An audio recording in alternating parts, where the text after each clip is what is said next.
Faraday's Mirror, Chapter 12, Hunter-Gatherers. The two brothers collapsed on the edge of the stream, coughing and hacking. Harold limped over to the water and took a drink. Then he too flopped down in the grass, licking his wounds. Cole glanced back at the stream in time to see the cyan glow fading from the water. "Oh, boys," a familiarly accented voice said from nearby. "I'm truly sorry to see it turn out this way. I am indeed." Byron looked up to see Poindexter sitting on a stone by the stream, his face solemn. "This is your fault," Byron said, unable to contain his anger. "If you hadn't let that thing to us, we'd be happily asleep right now." He balled his fist and took a step toward the elf. "No," Cole interjected, laying a hand on his brother's shoulder before Byron could become violent. He coughed and spat, smoke still in his lungs. "This is my fault. I built the mirror, I left it on, I trapped us here, I burned down the house. I wanted to be famous and successful, to go to Harvard. This one's on me." He swallowed. "You think Mom and Dad got out?" He stared at the water flowing down the stream, listening to it gurgle as it passed over and around the protruding rocks. Silence hung in the air for a few seconds between them. A cheerful twitter of birdsong broke it. "In my extensive experience," Poindexter finally observed, "the idea of blame and fault are weaknesses of the human mind. Blame doesn't matter once a deed is done, unless vengeance is required. It is, as they say, as it is. And the sooner you align yourself with that reality, the more obvious shall your paths become." He cracked his tiny knuckles. "Nevertheless, you two young people have done the world a very great service. You have saved my life. I am in your debt, and an elf does not make such a debt lightly. Take such a debt lightly. 3 times I shall help you in your need, for we fairy folk repay our debts with interest." "Can you use your magic to get us home?" Byron asked. Poindexter shook his head. "Sadly, I do not yet possess such power. I hope to one day, though. We, you see, live for millennia, and the eldest of our race possess very great powers indeed. I, however, have only counted a few centuries of life to this date." "Where are we?" "Next to the stream, by the woods in the twilight shadow of the mountains," he answered unhelpfully. "And I'm afraid I must leave you." "What?" Byron clenched his fist. "You're the only person we know here. How could you just leave?" "Like this," he answered, and with a faint popping sound, he vanished into the air. Byron gazed blankly at the vacant stone for a few moments. Then he made the decision to follow the elf's advice. It was what it was, and if they hoped to survive here, they had work to do. He pushed down his panic and sorrow and decided to take charge. "Hey, Cole," he said. His brother still stared longingly into the stream. "Help me out here. We got to inventory our supplies and decide what to do. I don't know the direction, so I can't tell what time of day it is, either sunrise or sunset. And the sky's cloudless, so we have to set up camp. So we don't have to set up camp yet, but we've got some things to decide." Cole rubbed his eyes and stood, turning. "All right," he answered. It was clear that he'd been crying, but Byron pretended not to notice. "And it's evening," Cole observed. "Poindexter said we're in the twilight shadow of the mountain. Assuming an east-west solar trajectory, that's east." He gestured away from the mountains. "And that's west," he pointed back. Byron nodded, looking at the sky to confirm the observation. The two boys laid out their belongings in the grass. Both wore soot-stained t-shirts and plaid fleece pajama bottoms, so their first order of business was to change. Byron had brought 4 pair of Cole's jeans and 2 sweatshirts through with him.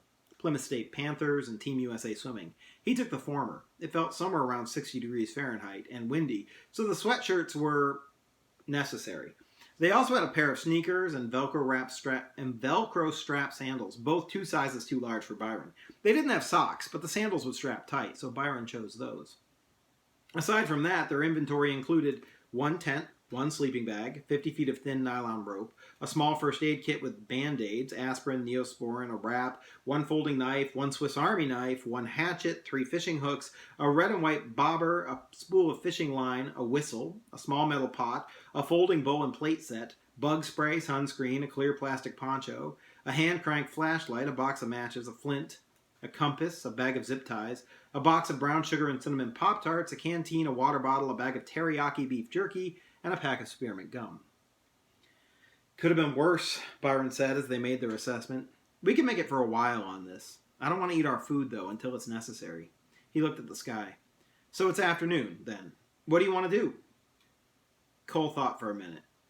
"I think we should stay here for a few days, in case the fire wasn't so bad, and Mom and Dad..." He had to stop to gather himself. "In case they can get the mirror working. I think each day here should be about 5 days there, assuming a 24-hour cycle. I'll measure it on my watch tomorrow. So maybe we should stay 3 days to be sure? Sounds good, Byron replied. You set up the tent in a flat place where the ground is dry, then collect some firewood and build a fire pit. We'll need a lot of dry wood, all different sizes. It's best to clip the lower branches off a standing conifer. They'll be dry. Take the hatchet and Harold with you, and I'll take the whistle and the knife with me. I'm going to make a fishing pole and see what I can catch in this stream. Cole nodded, amused to be taking orders from his little brother, but Byron was a scout and he knew the outdoors. Maybe Poindexter will come back, he suggested hopefully. The elf did not come, and the night didn't either. Rather than set, the twilight glow simply slipped slowly, arching counterclockwise around the landscape from the direction they dubbed west towards south. High above their heads, a few bright stars could be seen poking through the indigo sky. Despite the strange perpetual twilight, the hours passed uneventfully for the boys.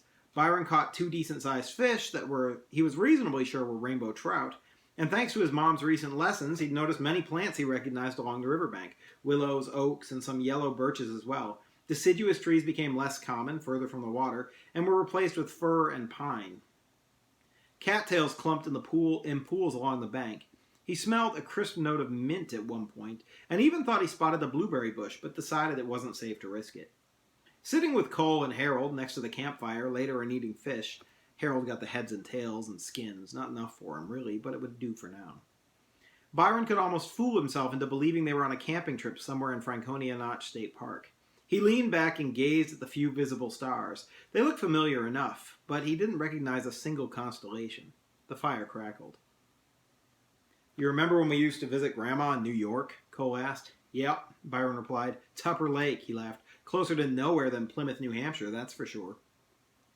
5 hours, trapped in the car on twisting roads, only to arrive at a town with 1 traffic light, at a house so small we had to camp out in their backyard. You're right, Byron agreed. It was just like this at sunset, except you could hear Mom laughing. Grandpa always made her laugh. He made everyone laugh. Remember how he woke us up one morning by playing Reveille through the tent door on the kazoo? They both grinned. Yeah, Cole said. Then we asked him what Grandma planned for breakfast, and he said, weasels. Weasels! Who says that? They smiled for a while, sharing stories, and decided that on the following day Cole would fish and Byron would try and collect berries and set some snares in the woods. Finally, they talked about the future. Okay, so, Cole said, if the mirror doesn't turn back on in 2 days, in 48 hours rather, and if Poindexter doesn't come back, what do we do? The elf said, there were people here. I think we have to find them. Where do we go? To the mountain? We might be able to spot some trace of a town or village if we get high enough up.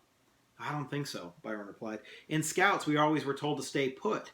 But if no one knew where we'd gone, the best idea was to follow water and to follow it downstream. First, it gives us a water source. We don't want to leave that. Second, civilization always springs up around rivers, lakes, and coasts. And third, I can trust fishing to give us dinner. Speaking of which, fish upstream tomorrow. Or after we sleep, whatever you want to call it, because we'll be moving downstream soon, and we don't want to deplete the food supply in that direction. Cole nodded. Makes sense. He stood up. Well, I'm going to turn in. Should we bring Harold or leave him out? In, Byron replied. I'll sleep better knowing he's listening.